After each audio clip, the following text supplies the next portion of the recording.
Welcome to the Egg Whisperer Show, a program exclusively designed to promote reproductive health awareness and discuss fertility preservation options. Here is your host, the Harvard-educated fertility specialist, Dr. Amy.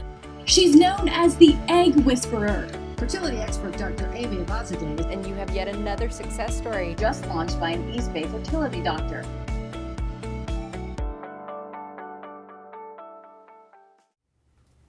Hi everyone, thank you for joining me on tonight's Egg Whisperer Show. I'm Dr. Amy, your local fertility expert, and not local to you if you're watching me from YouTube, Facebook, Twitter. Thank you for joining me tonight. And the topic, how to pick the best treatment for you. I want to teach you all my tips and tricks so that no matter where you live, you feel like you have this information so you're not lost. You're not going to Google. You're certainly not throwing some dice down, reading some tarot cards, or talking to an astrologist.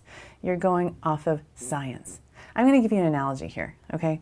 So when you go to Starbucks and you put in your Starbucks order, is your Starbucks order like the other person next to you or your best friend? No, you guys are different. So that's the same thing when it comes to fertility treatment. We all like different things. We all go in at different times, for example, into Starbucks. I'll stop with my analogy there. Clearly, I'm not so good at them, but I think you get my point. So this is what I do with my patients. First thing, know your diagnosis, okay? How do you know what treatment to pick without the diagnosis? I see time and time again women who are giving fertility pills and then they end up finding out a year later their tubes are blocked or there's no sperm or the sperm counts are low. You know, that kind of stuff is really disappointing. That's wasted time. That's wasted energy. If you're a fertility patient, you know that each period that comes is like almost feeling like a knife to the heart. And then I feel that too. In my office, periods are bad words. We don't like them. And I tell my patients, when your period starts, think of me because my job is not done. So know your diagnosis, super important. How old are you? Doesn't that seem kind of basic? It's important because if you know your diagnosis and how old you are, and then know how many kids that you want, then you can start formulating a plan. And you formulate your plan based on these 3 questions. And if you heard my show before, you know what these 3 questions are, but these are the 3 questions that I go through with all my patients. What do you want? What is it going to take to get what you want? And are you willing to do it? And if you know your diagnosis, how old you are, and how many kids you want, then you can formulate this plan. And this isn't something that you can just listen to on my show and then, come up with this. This is something that takes work. I mean, you can get out a pen and paper and just start writing this stuff down, talk to a fertility doctor, and come up with your plan, your prescription for success. And I don't know if you guys heard, Anne Hathaway came out today. I was just reading it. I should pull it up on my phone. And she came out today about her struggle with infertility. And she literally said that her path to pregnancy was not a straight line. And that's the thing. Anytime you choose to try and get pregnant, you're also saying, I also accept the chance that things may not work the first time. I might experience miscarriage. I might experience other things as well. And I want everyone's path to be a straight line. But the reality is it just can't be. But what I'm teaching you on this show will hopefully make it so that as much as possible, you feel as empowered, as knowledgeable about the process from start to finish. So I hope this stuff is helping. So now, this is the other thing that I ask my patients to think about. After we go through these elements, I then say to myself and for my patients too, what can I do that's in my control to give myself the highest chance possible? Okay, so you wouldn't know what that is unless you knew the diagnosis. A lot of things are pretty obvious. But after that, I ask my patients to be like Elsa from the movie Frozen and sing that song, Let It Go. Because afterwards, after you've done all this work, you have to just let it go and realize that whatever will be in that cycle will be. And you've done your very best, and then you just have to let it go and live your life and find joy in each day and in every moment. Because if you overanalyze things and think that you have more control than you really do, for example, an IUI, should I do it? Should I not do it? It's going to give me a 100% chance of pregnancy. Maybe I'll skip it this month. Well, wait. IUI, for example, stands for intrauterine insemination. And people, I think, have this idea that it might give them a much higher chance of pregnancy than it really does. So those are the kinds of things you want to talk to your doctor about, ask more questions, find out what the pregnancy rates with the treatments that they have offered you, and then make sure that you're going to be able to achieve the goals that we talked about in the very beginning of tonight's show. So how do you find out your diagnosis? Well, the Tushy method is now trademarked with the U.S. Patent Attorney's Office. Yay! I couldn't be more excited. My mom is super proud. You guys have heard me talk about this, but I never get tired of it because I feel like no matter how much I talk about it, there are still people that say things like, what is the Tushy method? And it literally is a 5-step way to figure out what your fertility diagnosis is. And it stands for T, which stands for fallopian tubes, U for your uterus, S for sperm, H for hormones, and Y for your genetics. And when you talk to a fertility doctor or your OBGYN, they can definitely help you through this process of going through all these 5 steps so that you have a diagnosis before you start treatment. Because if you don't have that, how are you going to know which treatment is right for you? So what I want to do right now is basically go through, different scenarios, and hopefully I can help guide you along this path. But certainly I don't expect that you can just watch the show and figure out literally like what treatment is right for you, because you have to do the work to figure out what your diagnosis is, meet with a specialist, talk to your partner if you have one, talk to a fertility therapist, for example, and go from there. So how about this? What you should do if your tubes are blocked. Okay, so what are your options? So the question should be, is one tube blocked or both blocked? If one tube's blocked and it's not dilated or filled with fluid, you can still consider trying naturally. But this is the thing, you don't ovulate every other month from one side. You actually could ovulate on the blocked side for 6 months before you ovulate on the unblocked side. So think about doing something like ovulation induction pills, a medication like Femera to help you ovulate more than one egg. So hopefully you ovulate one on the open side. And the way to find out if you're ovulating on the open side is ultrasound. Ultrasounds are super simple tests that you can have done in the fertility doctor's office.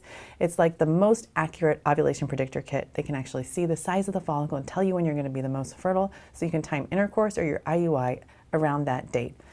But if you're older, let's say over 37, and you want 2 kids and you still have one tube that's open and one tube's blocked, you may want to consider doing IVF so you can preserve your embryos and not spend so much time figuring out which side's open that you're ovulating on, because that just might waste your time, especially if you want more than one kid. But if it's one, there's no issues, especially if your AMH level is healthy and shows a good number of eggs, to maybe spend 2 to 3 months and then reevaluate doing ovulation induction pills and then ask, should I keep going or should I wait and consider other options? IVF was actually invented for people with blocked tubes, so you can obviously go right to IVF. And then there's also a treatment that's a little bit newer called InvoCell, INVOCELL.com, and you can take a look at that link that I just gave you and see if that's something that you'd want to consider as well. So now I want to move on to something else. What you should do if you have endometriosis. Endometriosis is really common. Some people think that maybe up to 40% of women who have fertility problems might have some aspect of endometriosis. If you have it, you know what I'm talking about. Lots of pain, sometimes really heavy bleeding. It can affect your egg quality, it can block your tubes, and it can also affect implantation rates. And when I say egg quality, what I mean is think fertility preservation. So if you've been given that diagnosis, think about freezing eggs early on, think about trying and getting pregnant early on, thinking about freezing embryos, and think about doing medication treatment to prevent the progression of endometriosis. And what could that be? Well, something like birth control pills continuously, medications like that that prevent you from having periods can also prevent the progression of endometriosis. And then think about your age, and then the things that we already talked about. How many kids do you want? And then a proper diagnosis, because endometriosis can also mean blocked fallopian tubes. So I don't want you to waste your time. I want you to find out if the endometriosis has affected your tubes or not because of the scar tissue that it might have caused. So let's talk about this other scenario, what you should do if you have fibroids. So whenever I say the word like fibroids or cysts, sometimes patients get really scared because they think of things like cancer, tumors. But what I tell people is fibroids are super common, and they can be as insignificant as, for example, a freckle on your face. It just depends on how large the fibroid is and where it's located. And there are so many different ways of removing them that don't involve much surgery, much hospitalization. And I ask my patients to see a MIGS surgeon, which stands for minimally invasive gynecologic surgeon, when it comes to any surgery that needs anesthesia in the hospital. Like I said, not every fibroid needs to be removed. So take a look at where it is. Is it in the cavity? Does it need a hysteroscopy? And then before you even have it removed, ask yourself the question, how old am I? How many kids do I want? What's my diagnosis? Because if you have fibroids, and I'm just going to give you an example. Let's say you're 41 years old and finding out you have fibroids for the first time. You might want to just preserve your embryos, have them genetically tested, tested, and then remove the fibroids before you get pregnant. Don't do the fibroid surgery first. The fibroid surgery can wait. So it's really important before you choose to do a surgery like that to talk to a fertility doctor, get your hormone levels checked, and then decide which order you should do things. Because sometimes I find out that people do the things maybe in the wrong order. Not that there's anything right or wrong, but they didn't have someone to guide them in the way that I'm going to guide them. So for example, if you have fibroids and you have them removed and then your doctor says you should wait for 18 months before you should try and get pregnant and you're 42 years old, well, that might be too long. Your fertile window might be closed by the time you're ready to start trying. So that's why I'm saying think about your eggs before you think about surgery, and then make a plan with a fertility doctor, your OBGYN, that suits your goals, okay? So the next possible thing that I want to talk about is what you should do if your partner has had a vasectomy or even a vasectomy reversal. Again, same thing. I sound like a broken record, I know. How old are you and how many kids do you want? So if let's say your partner's had a vasectomy and you're thinking, okay, maybe my partner should have a vasectomy reversal. Well, it also depends on his health, right? His hormone status. And then have him see a urologist that specializes in this. Not any urologist can do an excellent vasectomy reversal. It's kind of like when you're seeing a fertility doctor, you want to see someone who did OBGYN training, right? And then did extra training to figure out an egg and sperm makes a baby, which is called reproductive endocrinology and infertility specialty or fellowship training. So that's what I did. And urologists, they do that too. So there are lots of great urologists that do an excellent job doing vasectomy reversals. But at the same time, even though you do a reversal, you may still need to aspirate sperm from the testicle. And a lot of people think that sperm aspirated from the testicle can be used for an insemination, and it can't. So if you do that, you have to do IVF. So if I have a patient, for example, who's 40 years old and she has a partner who's had a vasectomy, I would recommend doing IVF. I wouldn't say let's reverse the vasectomy and try IUIs because of the woman's age. So those are the kinds of things that I talk about with my patients. So before you decide to have a vasectomy reversal, or if you're with someone who had a vasectomy reversal, make sure to realize that sometimes the sperm isn't as strong, and don't beat yourself up if you're not getting pregnant. It takes an egg and a healthy sperm cell to make a healthy embryo. And just having sperm is certainly not all of it, it's part of it. And sperm after vasectomy reversal can sometimes be affected by something called anti-sperm antibodies. And it's a simple test a guy can do. We have it done here in San Ramon with my office, where we look at that and make sure that the sperm aren't wearing helmets, football helmets is what I call them, so that we can guide patients along whether they should consider IUI after vasectomy reversal or still consider IVF. So I hope that information is helping you now. So I just want to close tonight's show by saying, please be true to yourself. I know I'm an IVF doctor, but I really don't want everyone to do IVF.